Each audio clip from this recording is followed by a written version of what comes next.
Hello everybody. Today for Devotions with Daniela, we are reading from the second book of Daniela, which is available for pre-order now, attached here, if you're watching this not on TikTok. We are going to read what we opened it up to, which is, why do cults always have comics?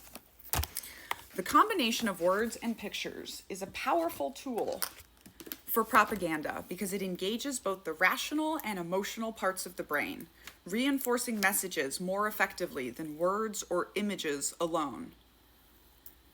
Images evoke immediate emotional responses, such as fear, anger, pride, or empathy, before the viewer can even process the words. The human brain can identify images we've seen for as little as 13 milliseconds, faster than a blink.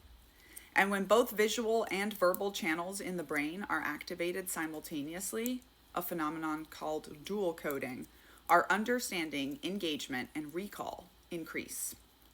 Paired with loaded language, these emotions can be directed toward a specific narrative or agenda.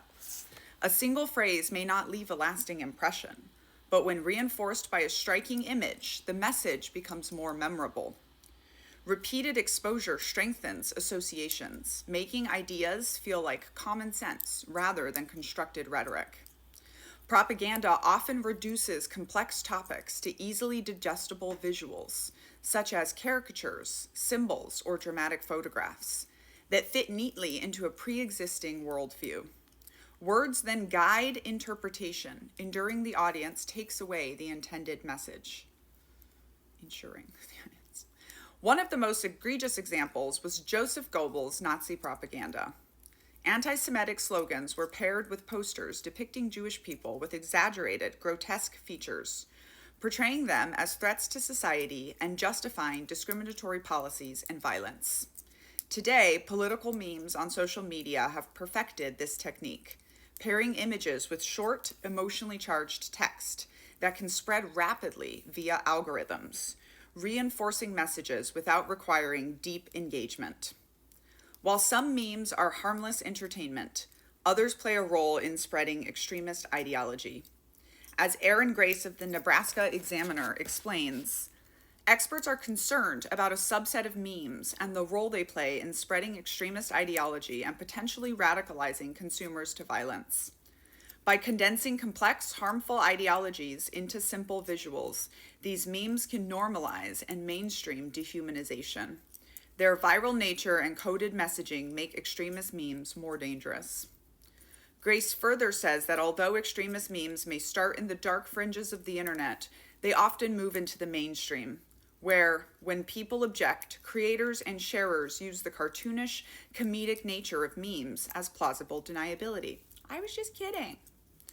Comics don't just explain ideas, they sell them. As Rick Marshall put it in Drawing Power, corporations do not spend billions of dollars on advertising unless it works, and works well, programming the patterns of consumer habits. And very often, cartoons and comics have been the bait that has lured the prey, aka the rest of the suckers. As Dr. Mara Einstein, Doctor of Hoodwinked, a book about how brands use cult tactics, explained to me, the way brands work is through a combination of symbol and mythology. Disney's castle means magic. BMW is the ultimate driving machine. Apple is think different. The logo is simply the container for meaning making, a symbol into which ideas can be embedded. In The Children of God, complicated theology was turned into cartoons.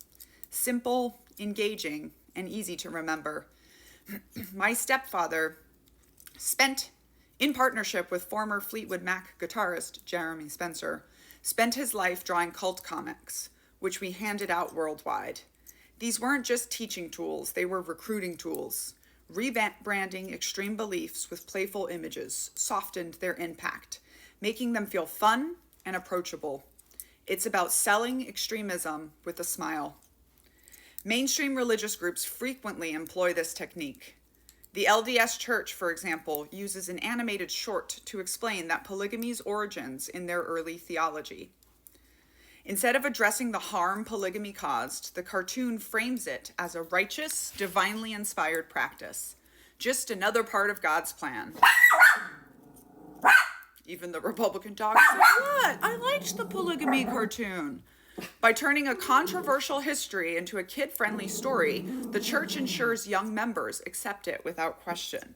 But don't worry, y'all. The fact that they had to make a polygamy cartoon because they can't just keep denying that it was real because of the information age, it's going to get them eventually. Don't you worry. Chick tracts, created by evangelical artist Jack Chick, are another example. These pocket-sized comics boil Christianity down to black and white morality tales, literally. Sin is bad, hell is real, salvation is simple. Chick tracts work because they don't require deep thinking. They strip away nuance to make complex theological issues feel as obvious as a superhero's fight against evil. Much like cult comics, they sell a worldview in a format that feels familiar and non-threatening. The Become Jehovah's Friend series, starring two kids named Caleb and Sophia, does the same thing. These bright, friendly cartoons teach Jehovah's Witnesses doctrine through relatable childhood experiences, how to be obedient, why questioning is dangerous, and how to separate from worldly people. On the surface, they seem harmless, but for kids raised in the faith, they serve as early indoctrination, reinforcing group values in a way that feels natural and fun. Much like VeggieTales, the cartoons turn theology into entertainment, ensuring kids absorb doctrine before they develop the ability to question it. Logos, comics, cartoons. They're not just about storytelling, they're about control. Because a message that's seen over and over goes beyond informing. It shapes reality. And once you've absorbed that reality, questioning it feels impossible. You can get copies of Culting of America on pre-order or attached here if you're not watching this on TikTok.